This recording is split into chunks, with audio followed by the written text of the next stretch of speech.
America और Iran के बीच चल रही कूटनीतिक बातचीत फिर से उलझी हुई नजर आ रही है। स्विट्जरलैंड वार्ता के बाद एक बार फिर दोनों देशों के बयान में बड़ा अंतर दिखाई दिया है। बैठक में क्या रहा बातचीत का नतीजा, इस रिपोर्ट में बताएंगे। नमस्कार, मैं हूं आपके साथ ममता तिवारी और आप देख रहे हैं न्यूज़18 का डिजिटल प्लेटफॉर्म। अमेरिकी राष्ट्रपति डोनाल्ड ट्रंप ने दावा किया है कि ईरान ने अंतर्राष्ट्रीय परमाणु ऊर्जा एजेंसी के निरीक्षकों को अपने परमाणु कार्यक्रम की जांच की अनुमति देने पर सहमति दे दी है। वहीं ईरान ने इस दावे को खारिज करते हुए कहा है कि उसने कोई नई निरीक्षण व्यवस्था स्वीकार नहीं की है। पेंसिल्वेनिया में पत्रकारों से बातचीत के दौरान ट्रंप ने कहा कि ईरान ने परमाणु निरीक्षण को लेकर पूरी तरह सहमति दी है और अमेरिका के पास इसका पूरा रिकॉर्ड मौजूद है। उन्होंने कहा कि यदि ईरान का दावा सही होता है तो वो तुरंत वार्ता प्रक्रिया रोक देते हैं। हालांकि ट्रंप ने ये नहीं बताया कि IAEA निरीक्षक ईरान कब पहुंचेंगे।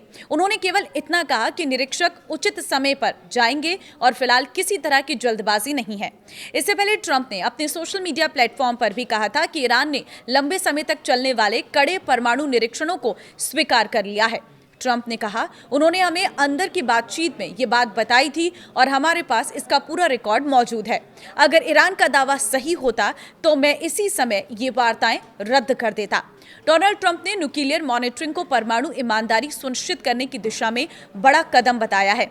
ट्रंप ने यह भी घोषणा की है कि अमेरिका फिलहाल स्ट्रेट ऑफ हॉर्मुज पर किसी नौसैनिक नाकेबंदी की योजना आगे नहीं बढ़ाएगा। हालांकि उन्होंने चेतावनी दी कि जरूरत पड़ने पर अमेरिकी जहाज फिर से कार्रवाई के लिए तैयार रहेंगे। दूसरी ओर तेहरान ने साफ कर दिया है कि उसने वार्ता के दौरान ऐसी कोई नई प्रतिबद्धता नहीं दी है। ईरानी अधिकारियों का कहना है कि परमाणु निरीक्षणों को लेकर उनका सहयोग पहले से मौजूद नियमों और समझौतों के तहत ही जारी रहेगा। ट्रंप ने बातचीत के दौरान यह भी दावा किया है कि ईरान पहले से कहीं अधिक कमजोर स्थिति में है। उनके अनुसार देश गंभीर आर्थिक संकट, महंगाई और आवश्यक वस्तुओं की कमी से जूझ रहा है। ट्रंप ने कहा कि ईरान में खाद्य और दवाओं की समस्या है और महंगाई बहुत उच्च स्तर पर पहुंच चुकी है। उनका कहना था कि भविष्य में यदि किसी समझौते के तहत राहत दी जाती है तो इसका लाभ आम ईरानी नागरिकों तक पहुंचेगा। अमेरिकी राष्ट्रपति ने यह भी कहा है कि वार्ता सही दिशा में आगे बढ़ रही है और हॉर्मुज से तेल आपूर्ति सामान्य हो रही है।